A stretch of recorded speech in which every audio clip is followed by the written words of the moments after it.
महाराज अभी आप ये बताइए कि भगवान ने इस संसार को बनाया कैसे, इस संसार को कैसे बनाया? तो तब सुखदेव जी को ध्यान आया मंगलाचरण करने का, और सुखदेव जी भगवान का ध्यान करते हैं। यति कीर्तनम यत् स्मरणम यदीक्षणम यदि वंदनम यश्रवणम यदर्हणम लोकस्य सत्यो विदनोति कल्मषम् तस्मै सुभद्रे श्रवसे नमो नमः। सुखदेव जी ध्यान करते हैं भगवान नारायण का।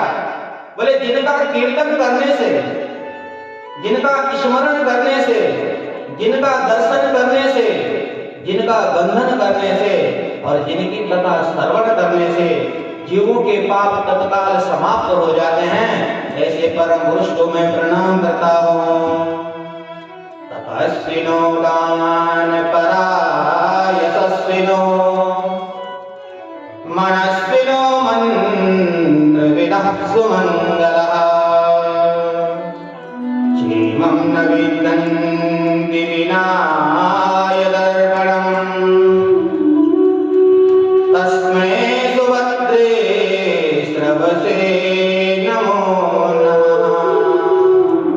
बोले बड़े बड़े तपस्वी, बड़े बड़े दानी, यशस्वी, मनस्वी, सदाचारी और बड़े बड़े मंत्र वेदा जब तक अपनी साधनाओं को भगवान के चरणों में समर्पित नहीं करेंगे तब तक कल्याण नहीं होता है। क्यों? ये हो सकता है कि आपके पास कोई ऐसी चीज है उससे आपको अहंकार हो जाए, उसको कभी अपना मत मानिए, उसको प्रभु का प्रसाद मानिए। हाँ, हमें ये चीज मिली है भगवान के प्रसाद से मिली है। अगर हमने अहंकार कर दिया तो भगवान के समय कितना, एक तार तो ढीले करना है। हम यहाँ से बोल रहे हैं, हमारी में हिम्मत नहीं है बोलने की, और हम सोचे कि हम बोल रहे हैं ना, बोलने और बुलाने वाले तो परमात्मा है। भगवान न चाहे तो हम यहाँ से एक शब्द भी नहीं बोल सकते। इसलिए कभी किसी चीज का अहम नहीं होना चाहिए। और बड़ा सुंदर ध्यान किया तो तब सुखदेव जी ने कहा कि किसी प्रकार का प्रश्न एक समय नारद जी ने ब्रह्म जी को पूछा था, और क्योंकि ब्रह्मा जी ध्यान कर रहे थे, नारद जी ने देखा, क्योंकि नारद जी को तो ये पता था कि सृष्टि मेरे पिताजी ब्रह्मा जी नहीं की है, फिर ये ध्यान किसका कर रहे हैं? पूछ लिया। यदि विज्ञानो यदाधारो यत्परस्वं यदात्मकम् एकासृजसि भूतानि भूतेरेवात्ममायया।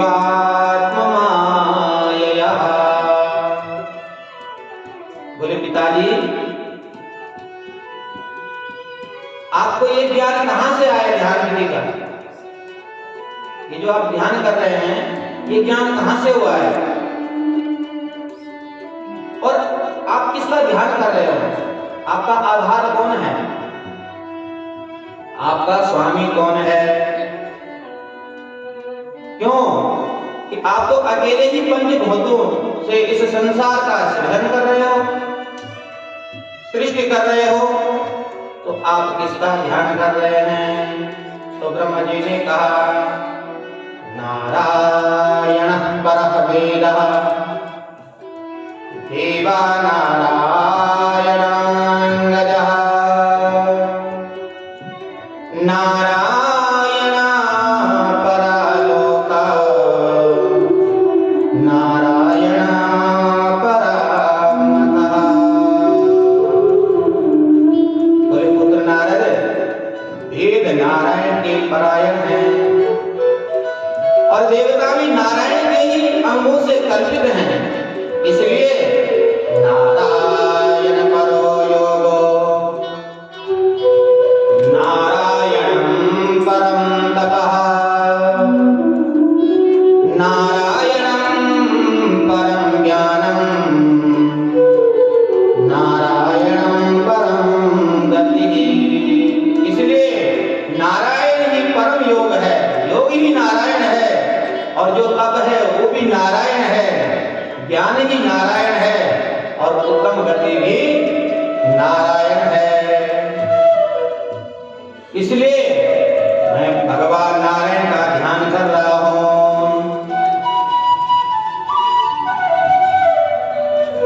और तब नारद जी को ब्रह्मा जी ने कहा कि ये ज्ञान मुझे नारायण से ही प्राप्त हुआ है, चतुश्लोकी के रूप में। जो ज्ञान नारद जी ने व्यास जी को दिया था, जिस चतुश्लोकी के ज्ञान से व्यास जी ने ऐसे दिव्य भागवत की रचना की है, वो ज्ञान सुना रहे हैं।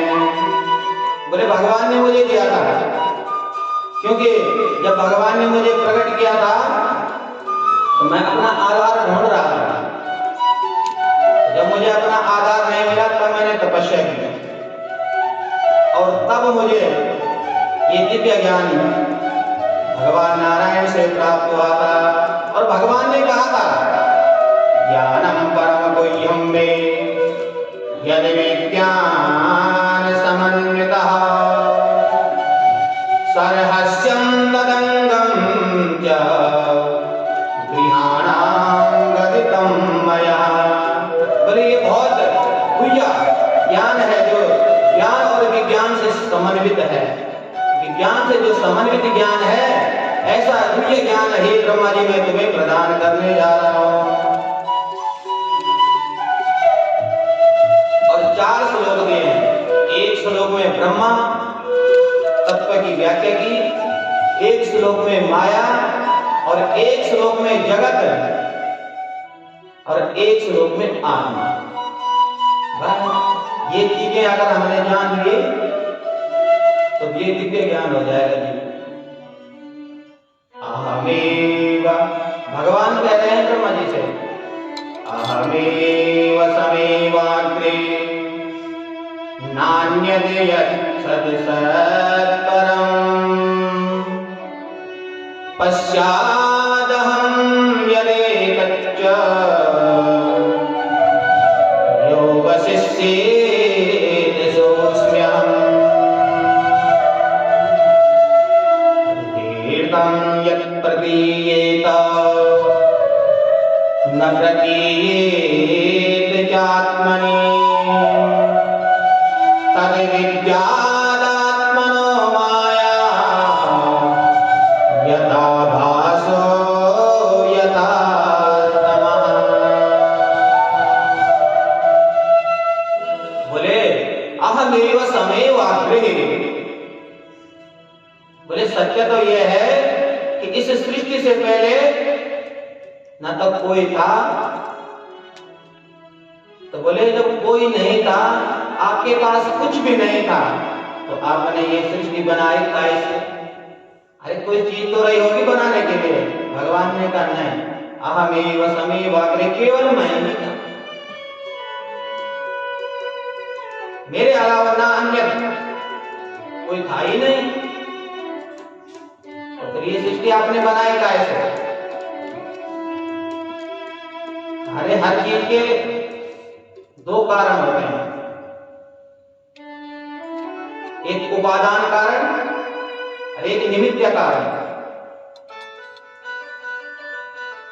तो आप कह रहे हैं कि आपके पास कोई था ही नहीं, कुछ था नहीं, आपके पास मटेरियल भी नहीं था कि जिससे आपने ये सृष्टि बनाई हो, तो कैसे बनाया? अरे कुमार ने घड़ा बनाया, तो किसी से बनाया? किसी से बनाया घड़ा? मिट्टी से तो बनाया।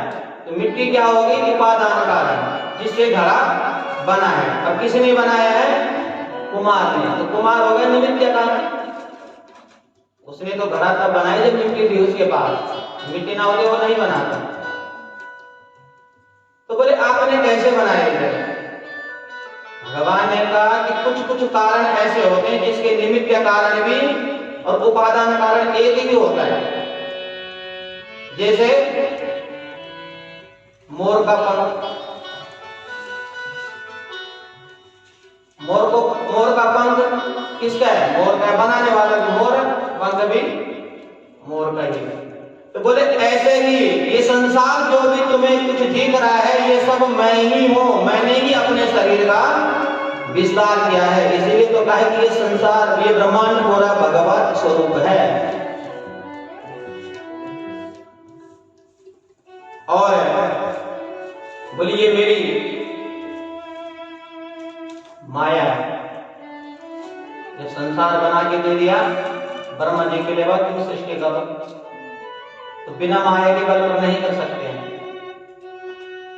ये मेरी माया दिख रही है, तो ये जो दिखाई दे रही है वास्तविकता नहीं, वो नहीं है, क्योंकि इस माया का काम क्या है?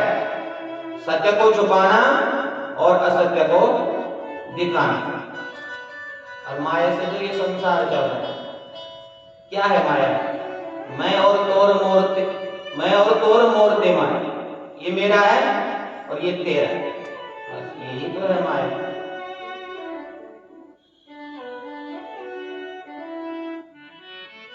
तो ये दिव्य ज्ञान ब्रह्म जी को जो है दिया भगवान ने। और सर्वप्रथम भगवान विष्णु के नाभि कमल से ब्रह्म जी का प्राकट्य हुआ। और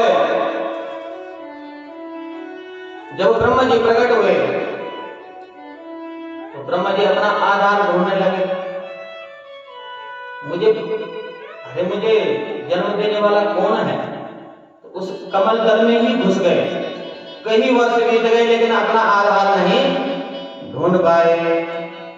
तो तब उस कमल दल पर फिर आ गए और चारों तरफ देखने की इच्छा हुई, तो ब्रह्मा जी के चारों तरफ 4 सिर हो गए। और फिर ब्रह्मा जी को एक शब्द सुनाया गया, तप। और फिर तप किया ब्रह्मा जी ने।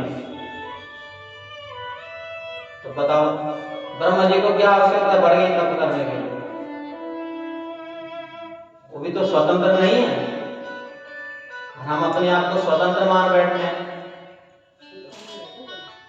ब्रह्मा जी भी स्वतंत्र नहीं है। ब्रह्मा जी ने तपस्या की, और जब तपस्या की तो उसके बाद भगवान जब प्रकट हुए तो भगवान ने ये दिव्य ज्ञान ब्रह्मा जी को दिया। और यही प्रश्न जो है एक बार विदुर जी ने मैत्रेय जी से किया था।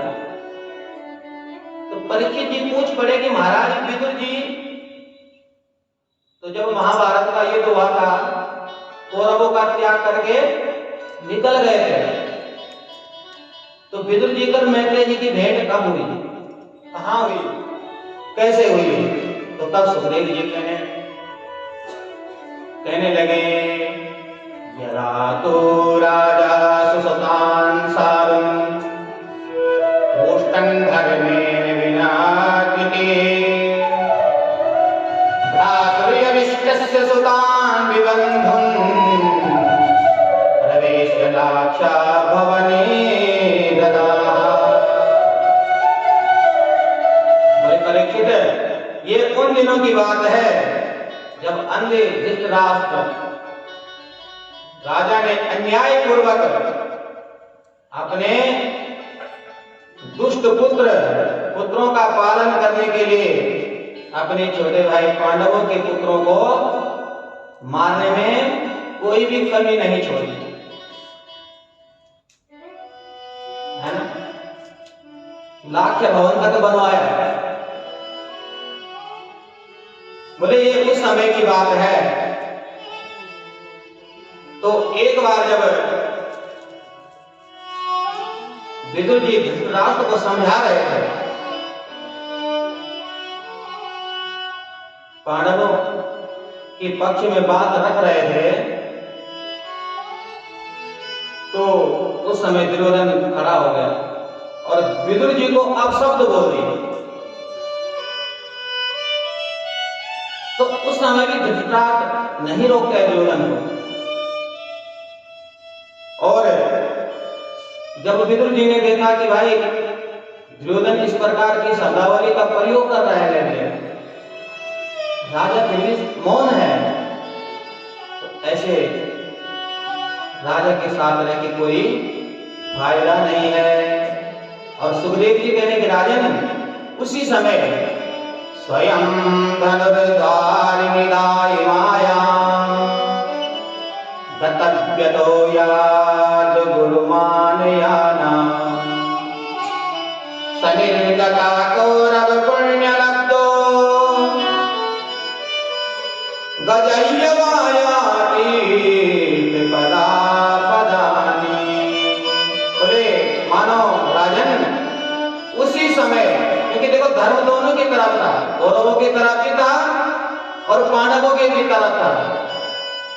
पांडवों की तरफ धर्म कौन है? साक्षात धर्मराज जी हैं। वो धर्म जो कहता है करते हो। पांडवों को ये युधिष्ठिर जी जो आदेश देते हैं पांडव वही करते हैं, और कौरवों की तरफ कौन है? धर्मराज विदुर जी हैं। लेकिन धर्म तो है, धर्म है लेकिन मानते नहीं है, मानता कोई नहीं है। हाँ, यही हमारे जीवन में होता है। महाराज गुरु जी ये बात तो ठीक है लेकिन हम मानेंगे नहीं। बात तो अच्छी है, बस समस्या मानने की है। विदुर जी साक्षात धर्म है, और मानो उस समय धर्म ने कौरवों का त्याग कर दिया हो और धनुष को रख के तीर्थ यात्रा के लिए चले गए। और यहीं से जब तीर्थ यात्रा में जाते हैं तो विदुर जी और उद्धव जी की भेंट हो जाती है, और उद्धव जी को भगवान ने स्वयं कहा था कि भाई मैंने महात्मा विदुर को कुछ नहीं दिया जीवन में, इसलिए जो दिव्य ज्ञान मैंने तुम्हें दिया है ये दिव्य ज्ञान उद्धव जी तुम महात्मा विदुर को प्रदान करना। और ये दिव्य ज्ञान मैंने मैत्रेय मुनि को भी दिया है, इसलिए तुम विदुर को ये भी बता सकते हो कि तुम मैत्रेय मुनि के पास जाइए, मेरा दिव्य ज्ञान तुम्हें वहां से प्राप्त हो जाएगा। तो तब विदुर जी जब उद्धव जी से मिलते हैं तो उद्धव जी बताते हैं उन्हें, और तब विदुर जी मैत्रेय मुनि के पास जाते हैं। और मैत्रेय मुनि से जब भेंट होती है तो तब विदुर जी कहते हैं, प्रश्न करते हैं, विदुर जी पूछते हैं कि महाराज आप ये बताइए, आप मुझे ये बताइए, सुखाय कर्माणि करो त्रिलोको न ते सुखम मन्यदुपारमं वा नीते भूयस्तव एव दुःखं यदा त्रियुक्तं भगवान वदेन्नः। बोले महाराज आप मुझे ये बताइए कि संसार में सब लोग सुख के लिए कर्म करते हैं, सभी लोग सुखी रहने के लिए कर्म करते हैं, परंतु उनसे न तो उन्हें वो सुख मिलता है बल्कि उन्हें दुख ही मिलता है। तो सुख कहाँ है? अब आप ये बताइए कि सुख कहाँ है? तो तब मैत्रेय मुनि कहते हैं, हे विदुर जी,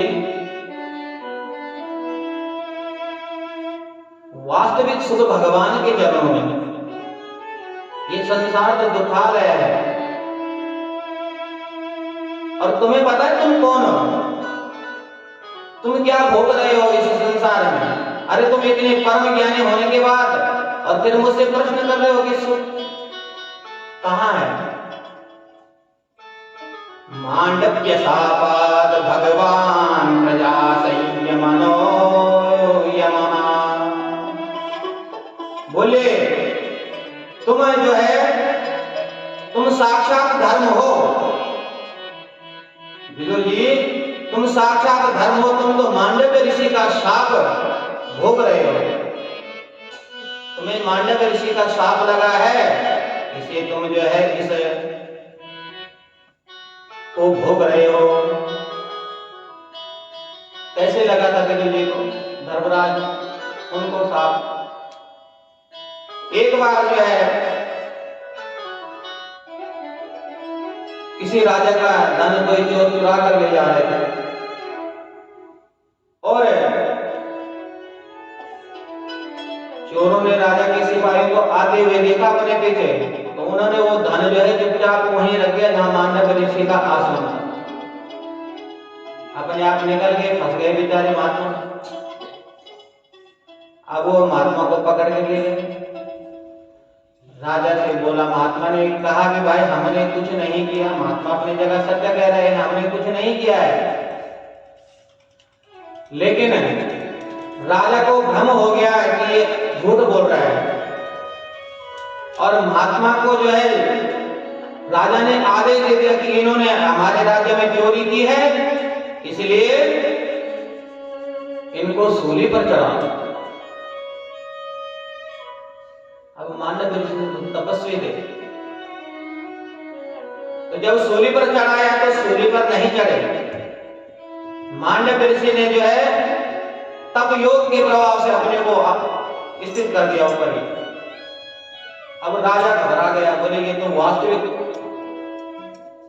महात्मा है, मेरे से बहुत बड़ी गलती हो गई है, क्षमा याचना करने लगा। मांडव्य ऋषि ने कहा, राजा तुम मत घबराओ, ये तुम्हारा दोष नहीं है।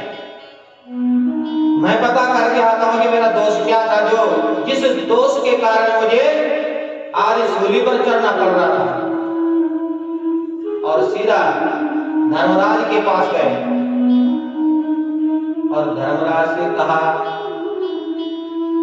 कि मेरा दोष क्या था? मेरा दोष क्या था? मेरा दोष क्या था कि मुझे आज सूली पर चढ़ाया जा रहा था। तो मैं कहा ना वहां हिसाब किताब होता है। खाता जब बोला, बोले तुमने जो है बचपन में एक जीव होता है, तितली होती है ना, बोले उस पर कांटे लगाए थे। बोले बचपन की आयु थी तुम्हारी, तो उस बचपन बाल अवस्था में तुमने उसको कांटे से भेज दिया था, बस यही दोष था तुम्हारा। मांडव्य ऋषि ने कहा, भाई बाल अवस्था में तो कुछ पता ही नहीं होता जीव को, और बचपन की में जो गलतियां होती हैं उनकी सजा तो स्वप्न में मिल जाती है। तो तुमने इतना बड़ा दंड दिया मुझे, जाओ मैं तुम्हें शाप देता हूं, तुम एक दासी के पुत्र बनकर जन्म धारण करो। बस विदुर जी वही शाप तो तुम भोग रहे हो। तो विदुर जी ने भी यही प्रश्न किया था मैत्री जी से कि भगवान ने इस सृष्टि को कैसे बनाया, सृष्टि का विस्तार कैसे हुआ। तो जब ब्रह्मा जी को कहा भगवान ने कि तुम सृष्टि का विस्तार करो, तो सबसे पहले ब्रह्मा जी ने मानसिक सृष्टि की। मानसिक सृष्टि मतलब मन से जो सोचा,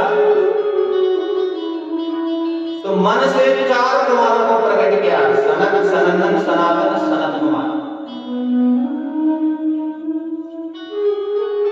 सबसे पहले इनको प्रकट किया, सनकं च सनंदं च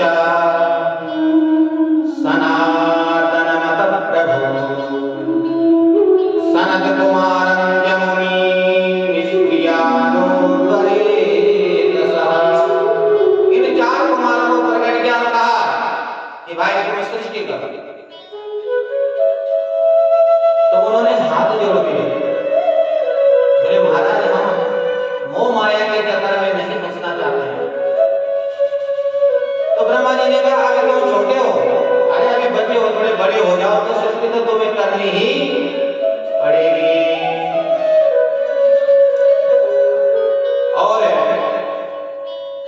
जब समय व्यतीत हुआ, ब्रह्मा जी ने देखा उनको, वो 5 से 6 साल की कभी हुई। उन्होंने ऐसा तप किया कि काल की गति उनको स्पर्श भी नहीं कर पाई। समय जिसको स्पर्श नहीं कर पाएगा वैसे का वैसे रहेगा। और ब्रह्मा जी को क्रोध आ गया, और ब्रह्मा जी का क्रोध ही उनकी भृकुटी का भेदन करके महारुद्र के रूप में प्रकट हो गया। बोले शंकर भगवान की। ब्रह्मा जी का क्रोध ही उनकी भृकुटी का भेदन करके महारुद्र के रूप में प्रकट हो गए। अब भगवान शंकर ने बोला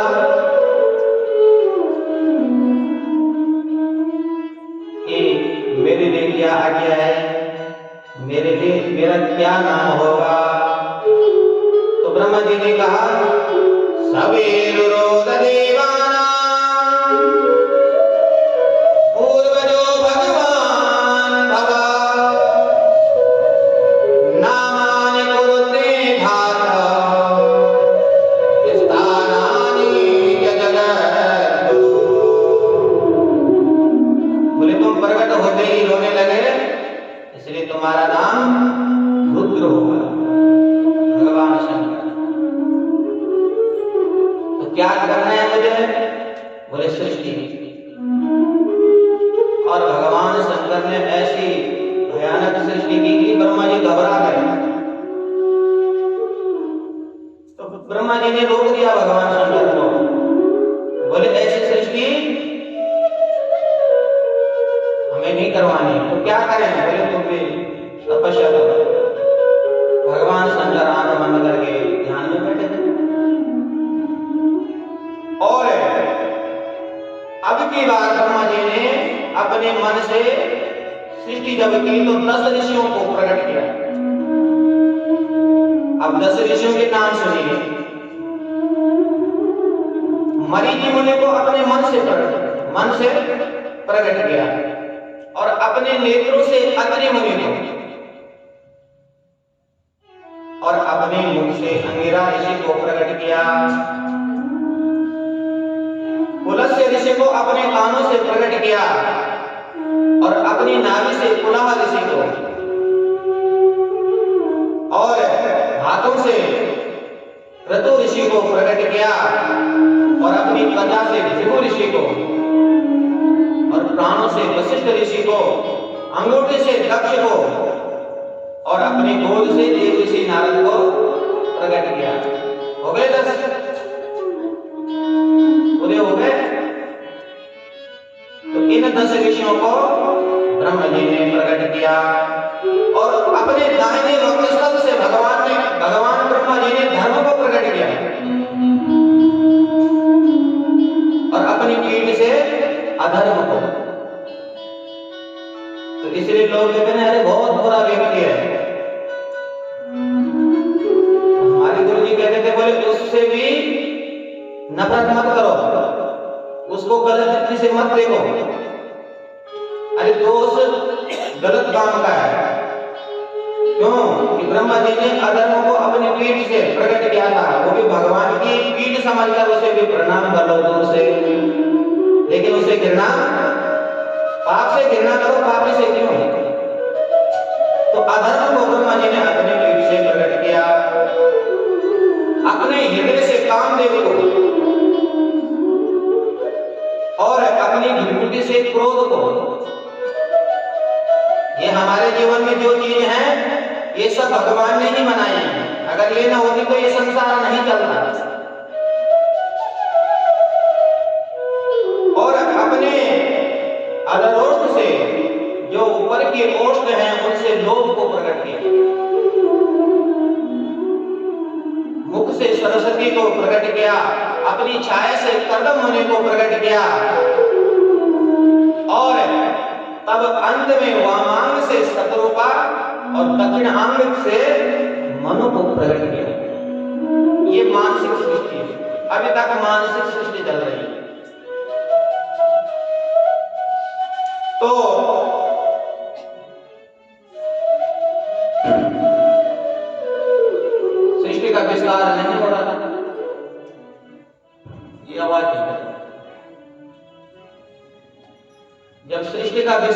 हो रहा था तो ब्रह्मा जी